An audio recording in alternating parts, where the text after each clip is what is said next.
शेख हसीना को सत्ता से हटाने के लिए किस तरीके से प्लानिंग की गई थी, इसका खुलासा एक एक दिन हो रहा है।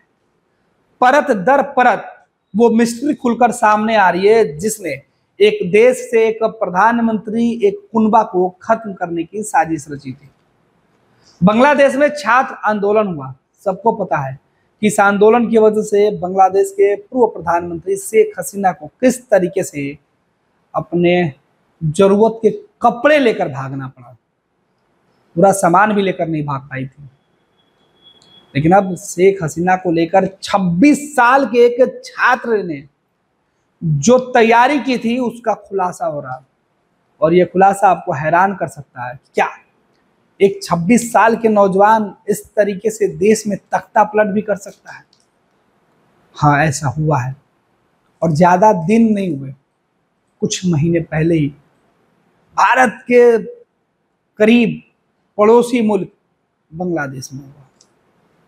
कभी भारत का अंग रहने वाला बांग्लादेश आज भले ही दूसरा मुल्क है, लेकिन वहां की गतिविधियों पर भी हमारी छाप पड़ी रहती है, क्योंकि बांग्लादेश से शेख हसीना सुरक्षित जगह तलाशते हुए भारत ही आई थी। और अब अमेरिका में इस बात के चर्चे हो रहे हैं कि आखिर बांग्लादेश से के जो खुफिया तंत्र हैं वो क्यों इस तरीके से चूक गए। कौन गद्दार थे, कौन ऐसे विश्वासघाती थे जिसने शेख हसीना को उस वक्त डुबोने का पूरा प्लान बना लिया था। ये खबर थोड़ा आपको हैरान कर सकती है कि काश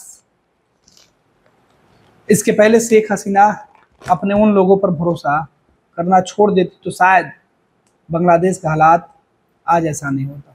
खबर है कि बांग्लादेश की अंतरिम सरकार के मुख्य सलाहकार मोहम्मद यूनिस ने पूर्व प्रधानमंत्री शेख हसीना के तख्ता पलट के बारे में जो खुलासा किया है वो सुनकर हर कोई दंग है।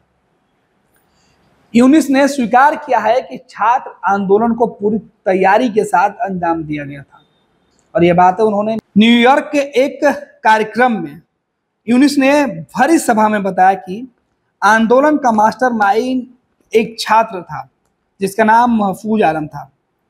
महफूज आलम के नेतृत्व की तारीफ करते हुए यूनिस ने कहा कि आंदोलन को इतनी कुशलता से इन्होंने चलाया कि हसीना सरकार को भनक तक नहीं लगी।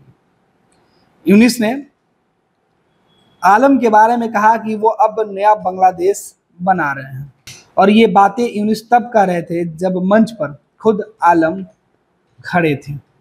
छात्र आंदोलन से बांग्लादेश की राजनीति में चमकने वाला आलम यूनिस का विशेष सहायक है।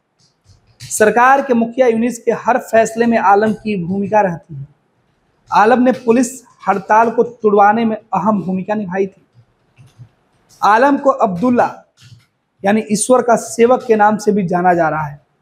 शेख हसीना कई बार अमेरिका पर तख्ता पलट के आरोप लगा चुकी हैं। इधर शेख हसीना कई बार ये आरोप लगा चुकी है कि अमेरिका को वो मार्टिन द्वीप नहीं देने पर यह आंदोलन उन्होंने कराई है, जबकि अमेरिका का कहना था कि ये उनका आपसी मामला है। इधर अमेरिका हसीना सरकार को शुरुआत से ही घेर रहा था। अब यूनिस के अमेरिका में खुलासे करने के बाद फिर से नए सवाल शुरू हो गए हैं। आखिर किस तरीके से एक 29 साल के इस नौजवान छात्र ने देश की तख्ता पलट कर दी। छात्र आंदोलन को जिस तरीके से सुनियोजित तरीके से उसने ऑर्गेनाइज किया कि लोग सड़कों पर उतर गए, और शेख हसीना की सरकार की विदाई हो गई, भागना पड़ा बांग्लादेश छोड़कर। उस सरकार के जो नए कार्यवाहक हैं उन्होंने ये खुलासा किया। उनके खुलासे के बाद फिर से पूर्व प्रधानमंत्री शेख हसीना के उस दावों को उनके लोगों की नजरों में बल मिला है, जिसमें उन्होंने कहा था कि अमेरिका बांग्लादेश के अंदर साजिश रच रहा है, क्योंकि ये बातें भी अमेरिका की धरती पर कही जा रही है। पनोरमा ग्रुप, जो सोचता है वो करता है। आपके अपने सपनों का आशियाना। ये लो, मुंह मीठा करो। आज मैंने अपना जॉब छोड़ दिया, अब हम पूर्णिया वापस जाएंगे।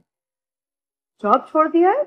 मतलब ये घर कैसे चलेगा? हम करेंगे क्या? और माँ बाबूजी क्या बोलेंगे? इसलिए मैं एक और मिठाई का डब्बा लाया। अपने बिजनेस के लिए लोन अप्रूव हो गया। अरे लोन अप्रूव हो गया वो तो ठीक है, लेकिन पूर्णिया में हम रहेंगे कहाँ? अपना घर भी तो नहीं है वहां। इसलिए तो एक और मिठाई का डब्बा अलग से लाया हूं। हमने पूर्णिया में घर ले लिया है, पूर्णिया के ई होम्स पैनोरमा में। पूर्णिया में पैनोरमा ग्रुप लेकर आए हैं ई होम्स पैनोरमा। बड़ा घर, आलीशान जिंदगी और अत्याधुनिक सुविधाओं के संग। अरे अरे, अब क्यों मुंह मीठा करवा रही हो? क्योंकि हम घर वापसी जो कर रहे हैं। घर वापसी की खुशी पूर्णिया में ई होम्स पैनोरमा के संग। E homes panorama, luxurious lifestyle redefined.